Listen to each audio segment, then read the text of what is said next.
व्यवस्थाओं को निर्धारित करने के लिए मंथन किया था और उसमें से संविधान रूपी अमृत हमें प्राप्त हुआ है, जिसने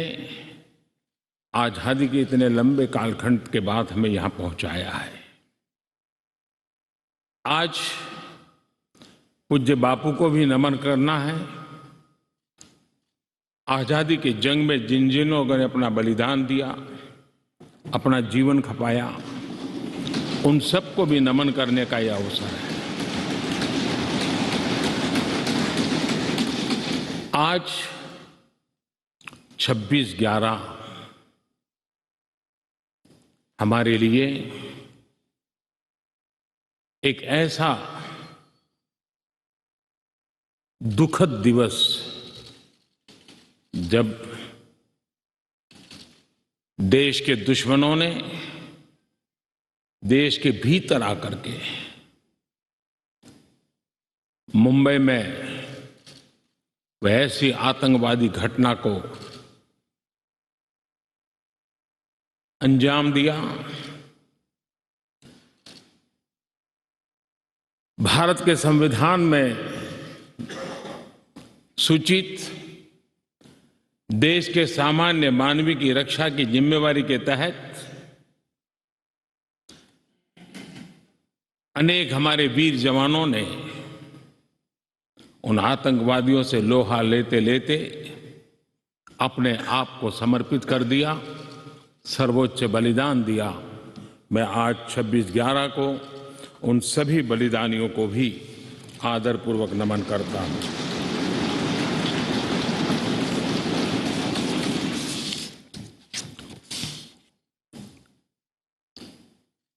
आदरणीय महानुभाव, कभी हम सोचें कि आज अगर हमें संविधान निर्माण करने की नौबत होती तो क्या होता। आजादी के आंदोलन की छाया, देशभक्ति का ज्वाला, भारत विभाजन की विभीषिका, इन सब के बावजूद भी देश हित सुप्रीम हर एक के हृदय में यही एक मंत्र था। विविधताओं से भरा हुआ देश, अनेक भाषाएं, अनेक बोलियां, अनेक पंथ, अनेक राजे रजवाड़े, इन सब के बावजूद भी संविधान के माध्यम से पूरे देश को एक बंधन में बांध करके आगे बढ़ाने की योजना बनाना, आज के संदर्भ में देखें तो पता नहीं संविधान का एक पेज भी हम पूरा कर पाते, क्योंकि नेशन फर्स्ट कालक्रम से राजनीति ने उस पर इतना प्रभाव पैदा कर दिया है कि देश हित भी कभी कभी पीछे छूट जाता है। ये उन महानुभावों को प्रणाम इसलिए करना चाहूंगा क्योंकि उनके भी अपने विचार होंगे, उनके विचारों की भी धारा होगी, उस धारा में धार भी होगी, लेकिन फिर भी राष्ट्रहित सुप्रीम होने के नाते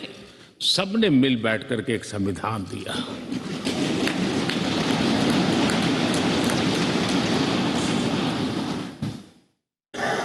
साथियों,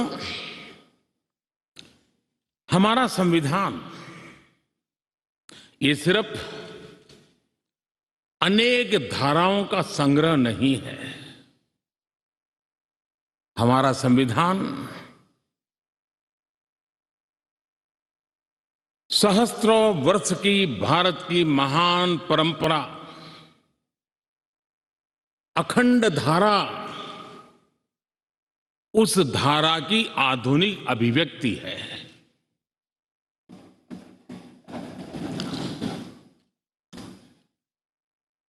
और इसलिए हमारे लिए लेटर एंड स्पिरिट में संविधान के प्रति समर्पण, और जब हम इस संवैधानिक व्यवस्था से जनप्रतिनिधि के रूप में ग्राम पंचायत से लेकर के संसद तक जो भी दायित्व निभाते हैं, हमें संविधान के लेटर एंड स्पिरिट को समर्पित भाव से ही हमें अपने आप को हमेशा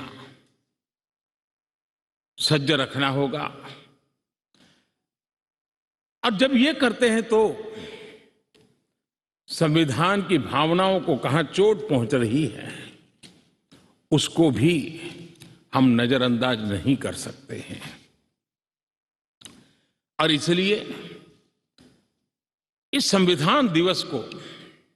हमें इसलिए भी मनाना चाहिए कि हम जो कुछ भी कर रहे हैं वो संविधान के प्रकाश में सही है कि गलत है, हमारा रास्ता सही है कि गलत है।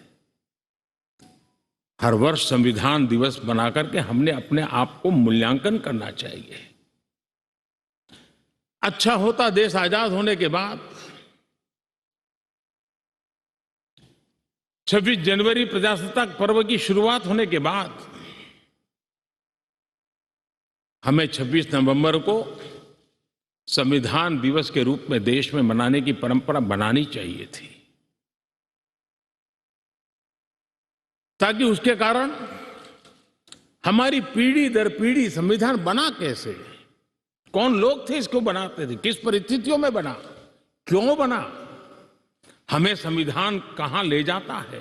कैसे ले जाता है, किसके लिए ले जाता है, इन सारी बातों की हर वर्ष अगर चर्चा होती है तो संविधान जिसको दुनिया ने एक जीवंत इकाई के रूप में माना है, एक सामाजिक दस्तावेज के रूप में माना है, विविधता भरे देश के लिए